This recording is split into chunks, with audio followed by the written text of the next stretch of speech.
Florida is a wild place. It's one of the most biodiverse ecosystems in North America, and people live right in the middle of it all. So in a special Price of Paradise report tonight, we're taking a look at how humans and animals are learning to coexist. ABC Action News reporter Michael Paluska shows us how a simple motion sensor camera is shaping policy and helping save a species.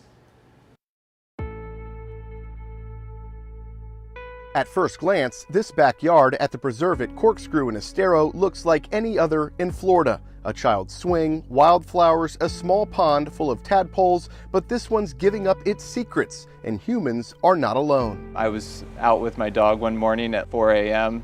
and I heard some panther mating calls. It sounds like a woman screaming, so it's kind of scary. In 2020, homeowner Lucas Eastham got a letter in the mail asking if he would volunteer to be part of the Florida Wildlife Federation and fStop Foundation's Sharing the Landscape program. All he had to do, let them put trail cameras in his backyard. Did you realize what type of wildlife was cruising through your backyard? Yeah, it's really neat to see on the cameras the different wildlife that we're having come through the area.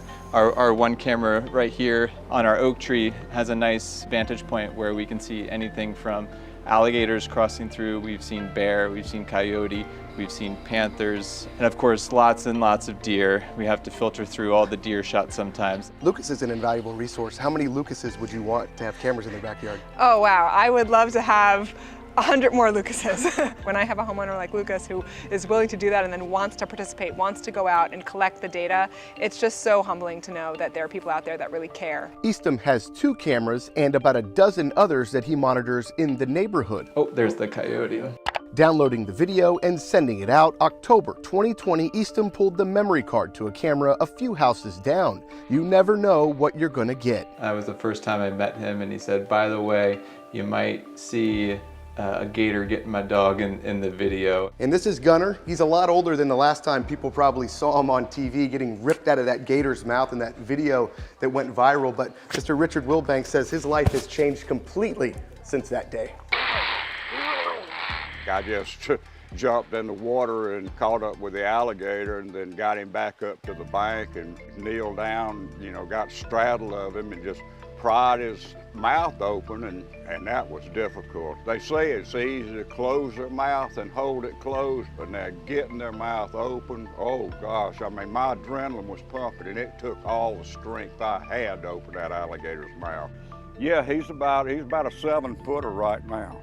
That gator still lives in the pond behind the house. Despite almost losing his dog, Wilbanks didn't want the gator killed. You know, I got so many letters and cards from children drawing pictures of Gunner and writing and asking about him, and it was just what could have been a terrible experience turned into be just a wonderful experience.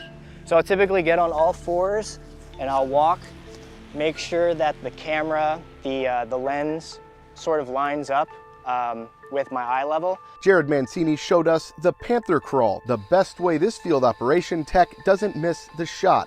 He says when they capture rare animals like this on cameras, they become the talk of the neighborhood. I've had, homeowners be like, oh, I saw a bear, such and such a date, and then I look on the camera and it's like, sure enough, yeah, they saw a bear. And they're excited? Yeah, oh, they love it. Yeah, it's super cool for them. Do you think that their program has had an impact on how we're starting to connect the lands and different preserves from neighborhood to neighborhood? Oh, absolutely. The area is starting to build up so much, we're losing a lot of the wildlife. Construction of a new subdivision is underway. Lands once wild, now homes moving in, the animals moving out. But these cameras are playing a key role in their future. There was a developer-funded wildlife crossing that is actually being constructed right now. So that wildlife crossing will help facilitate movement. Did you feel any guilt knowing that your house is built on a preserve that used to be the home for these animals and this is a way of giving back? I hadn't felt guilt at the time, but since moving here and seeing all the development in the area, I've definitely felt guilty about that. But at least knowing that some of the developers are providing preserves and wildlife corridors is at least a comforting fact. In Estero with photojournalist Reed Moeller, Michael Paluska, ABC Action News.